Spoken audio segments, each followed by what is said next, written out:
congratulations on the nomination. If the nomination gets me here sitting with you, then hooray. I love the show, love you. Thank you so much for having me. And congratulations for the Golden Globes. Thank you. But you didn't get nominated, and there are a lot of people all over this country who have seen this film and are shocked that you weren't nominated for Best Director. Your thoughts on this? You know, I didn't expect to be. I actually knew that it wasn't going to happen. I've been telling people since October, no one listened to me. I'm serious. Old interviews that are coming out now, friends who said, yeah, you did say that. I just knew it wasn't going to be the case, so I never took it into my heart, so it didn't really bother me. I was more bothered by David not being nominated. That hurt my feelings because I know what the beautiful performance, but it's a David Oyelowo. David Oyelowo, the star of the film who plays Dr. King. But the bottom line is the film was chosen in some categories. Best Picture, Best Song were nominated and wasn't chosen in others. And that's Common and John Legend. That's Common and John Legend for the song for Glory, and Best Picture, which is nothing to sneeze at. Nothing to sneeze at. So, So you know this hashtag, the Twitter hashtag #OscarsSoWhite, that began trending soon after the nominees were announced. So many people shocked that your name wasn't among them, and David's as well. Pointing out that a 2012 survey conducted by the Los Angeles Times found Oscar voters are 94% white, 76% male, and the average age 63 years old. Do you think that has anything to do with it? I think folks see film, see history, see art, see life through their own lens. And when there's a consensus that has to be made by a certain group, the consensus is most likely going to be through a specific lens. And unless there's diversity amongst the people that are trying to come to a consensus, then, there'll be a lack of diversity in what the consensus is, if that makes sense. So I think, being here at Sundance is a great example of a group, of an organization that's made a commitment to diversity, that have considered diversity as more than a talking point, but an action item. I won Best Director here in 2012, but I was the first Black person to do so.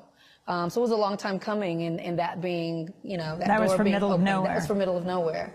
But there's been a real articulated kind of mission by the Institute, by the Sundance Institute, to say regardless of awards, we are going to be a platform, we are going to be a space for voices of all kinds all over the world, and they've articulated that mission and they've executed, and they're continuing to execute. And so I think when you talk about the Academy, or you talk about just the industry in general, the studios, everyone needs to, if we really care about it, not just say we care about it, but actually work towards it. And so perhaps all of the hoopla this year will trigger some action, but maybe not. I don't know. No person of color, not only for Best Director, no person of color, as you point out, for Best Actor, Best Actress, Best Supporting Actress, Best Supporting Actor. This year. This year. This year. In past years, we've had it. But the bottom line is, I don't think the question is so much about the awards. The question is, why was Selma the only film that was even in the running with people of color for the award? You know what I mean? I mean, why are there not just Black, brown people, Asian people, indigenous people, representations that are more than just one voice, just one face, just one gaze. So for me, it's much less about the awards and the accolades, because literally next year, no one cares, right? I can't even tell you who won the award for whatever 3 years ago. I don't know. What are the obstacles in the way? The obstacle is systemic. It's systemic. It's a system that's been set up in a certain way. Times have changed, ideas have matured, and the system might not have caught up with that or stayed up with that. But you have very conscious people, very, liberal people, very progressive people within the Academy. I'm a member. I was invited a couple of years ago. My Black cinematographer, Bradford Young, was invited this year.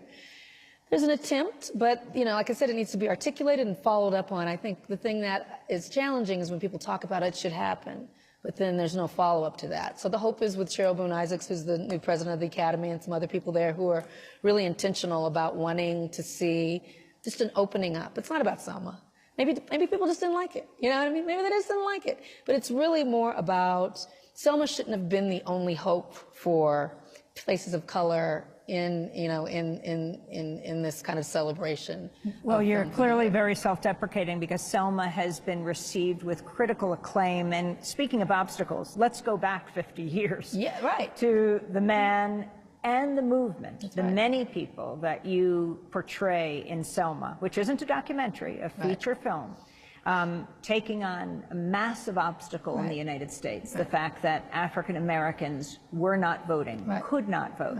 Tell us the story of Selma. Well, let me tell you this. I don't feel like I'm self-deprecating. I feel like I stand in the shadow of giants, real, bold, brave Americans of color who, and otherwise, all kinds of people who marched for something that was really important. I mean, this, when we get to the statues and patting each other on the back, isn't as important as the fact that the dismantling of the Voting Rights Act is violent and ongoing and very much an emergency. So in working with Selma and thinking about all of what it represents, even now with policing and police aggression in our communities, I just can't get worked up about the other thing. So that's that piece. But Selma is a story of justice and dignity. It's about these everyday people. That's what I loved about it, that it wasn't called King, that when I came onto the project, it was called Selma. It's about the power of the people. It's about voices risen and amplified through this one man.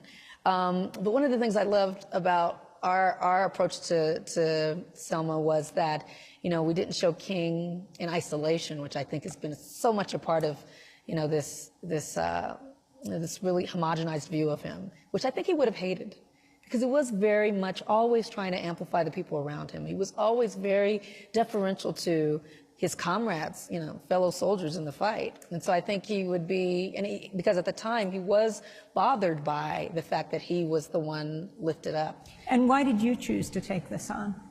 Well, it's King, you know what I mean? It's King, it's King. I've said in past interviews, in previous years, why do we always have to see black people in hindsight? Why are the Hollywood movies always historical? What about the contemporary image of black people, which is something that I'm very activist about? But then someone brings you King, a King story, and it's like, okay, you know what I mean? I mean, it had not been done in 50 years. There's been no major motion picture released by a studio, no independent motion picture in theaters with King at the center in the 50 years since these events happened.